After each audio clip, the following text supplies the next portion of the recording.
السلام علیکم۔ جو انسان قرآن شریف کو تلاوت کرتا ہے اور دوسرے کو سکھاتا ہے، اللہ تعالیٰ کے نزدیک وہی انسان بہتر ہے، وہی انسان کامیاب ہے۔ کامنٹ میں آمین لکھ کر اس میسج کو جو جتنا ہو سکے شیئر کریں۔ آج میں آپ لوگوں کو سورہ یاسین ایپیسوڈ 380 سکھانے کی کوشش کروں گا۔ انشاءاللہ اگر آپ لوگ میرے ساتھ پڑھیں گے تو ضرور آپ لوگ سیکھ پائیں گے، ٹھیک ہے؟ تو چلیے شروع کرتا ہوں۔ بسم اللہ الرحمن الرحیم۔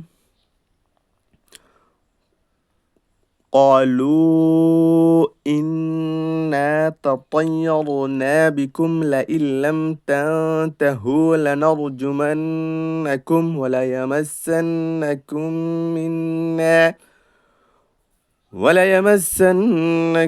منا عذاب أليم.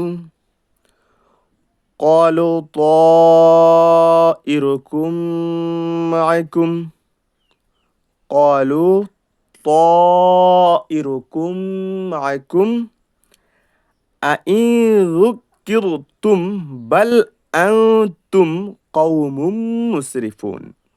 تو یہاں پہ کتنا آیت ہوا؟ میں پھر سے آپ لوگوں کو بتاؤں، جیسا کہ قالو، یہاں پہ میں نے لمبا کیوں کیا؟ کیونکہ یہاں پہ مد منفصل ہے، اور جہاں بھی مد منفصل آئے گا آپ لوگوں کو 3 الف تک لمبا کر کے پڑھنا چاہیے، ٹھیک ہے؟ تو ضرور دھیان میں رکھیے، ایسا پڑھنا پڑے گا قالو، بس یہاں تک 3 الف تک ہو جائے گا۔ اس کے بعد ان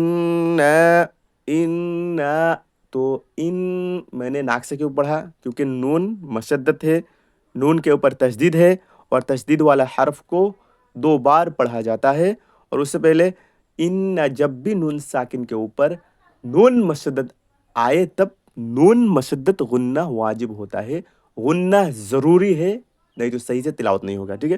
دھیان میں رکھیے۔ تو کیسے پڑھنا پڑے گا؟ ایسے ان تطیرنا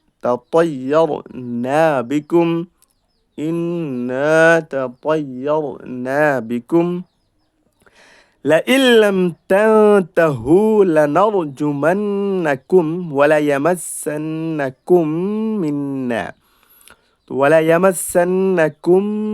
منا، تو یہاں پہ میں نے غنہ کیوں کیا؟ اس لیے میں نے کیا وَلَيَمَسَّنَّكُم مِّنَّا، میم ساکن کے بعد اگر میم آتا ہے تو یہ ادغام صغیر مثلین کہا جاتا ہے، اور ادغام صغیر مثلین جہاں پہ آتا ہے وہاں پہ آپ لوگوں کو غنہ کرنا ضروری ہے، ٹھیک ہے؟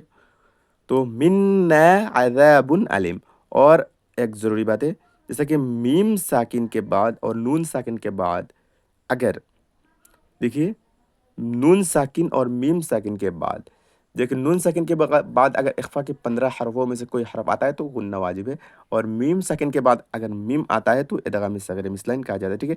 اور اس میں میم کے اوپر اگر تشدید ہوتا ہے تو بھی آپ لوگوں کو میم مشدد غنہ واجب ہے۔ نون مشدد اور میم مشدد یہ دونوں کے اوپر جب آپ لوگوں کو مشدد دکھائی دے تب آپ لوگوں کو غنہ کرنا چاہیے، غنہ کرنا ضروری ہے، ٹھیک ہے؟ اور جو میں نے پڑھا آپ لوگوں کو پھر سے ایک بار پڑھ کے سناتا ہوں، آپ لوگ دھیان سے میری طرف پڑھنے کی کوشش کیجیے، ٹھیک ہے؟ آپ لوگ ضرور انشاءاللہ سیکھ پائیں گے۔ تو بسم اللہ الرحمن الرحیم۔ قالوا إنا تطيرنا بكم لئن لم تنتهوا لنرجمنكم وليمسنكم منا عذاب علیم، ٹھیک ہے؟